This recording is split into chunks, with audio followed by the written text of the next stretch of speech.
What parts of your healing journey were the most unexpected, either in pain or in power?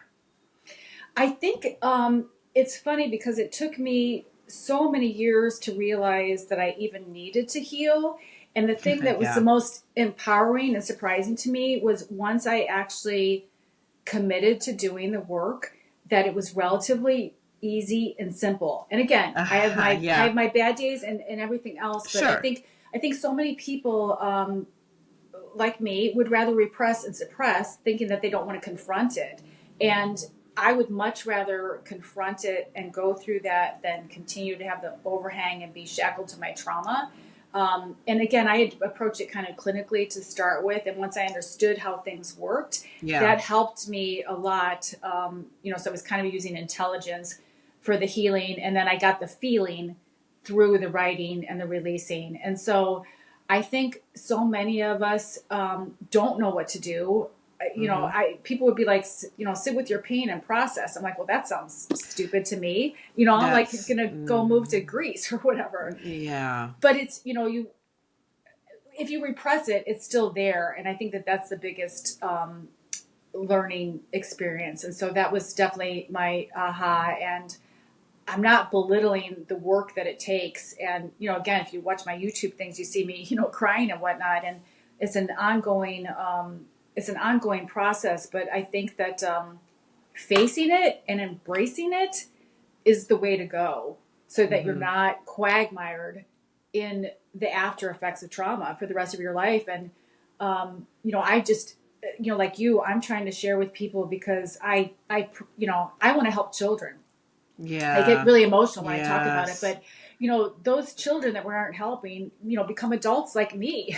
Exactly. And I firmly believe that the rest of my life is going to be the best of my life, and I want to help educate, inspire, empower other people to get to that point way earlier in life than I did. Exactly. Exactly. Yeah. Get it, nip it in the bud so they don't have to live so many years with suffering and pain.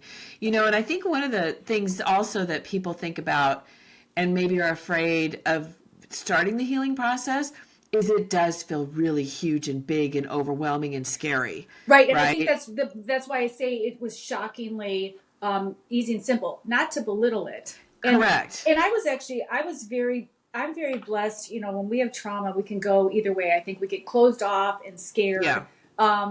You can either be overly cautious or reckless. I Yeah. veered Yeah. more towards the reckless. Like I used to always Hmm. say, live and learn. And my best friend who made me go to therapy said, "Can you please start learning instead of living so much?" I'm like, "Well, living's so Yeah. much more fun."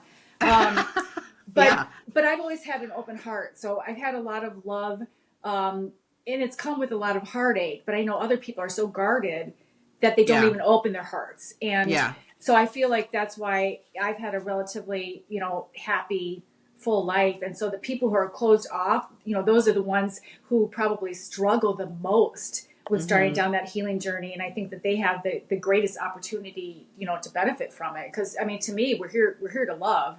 And Yeah. again, now that love, I'm trying to have that include the self love. And people, we're kind of taught, like self and selfish, etc. And personally, my love is limitless. I can, love myself unconditionally from here till kingdom come, and it doesn't mean that I have any less compassion or love for anyone else around me. Correct. It's Right. limitless. It's It not one or the other. expands. It Yes, yes. expands. And Hmm. trauma shrinks us and disconnects us, and Correct. healing connects us and It expands us. And expands. Yes. coherent communities. And when we heal and things like with heart coherence, not only does it help you, but we literally radiate that energy around us. Like I was always, Hmm. puppies and babies, were always drawn to me. I always had positive energy, and I'm blessed to have that positive energy despite the things that have happened. And Correct. so Yes. when we heal, we help the world heal. I mean, I honestly believe Exactly. that.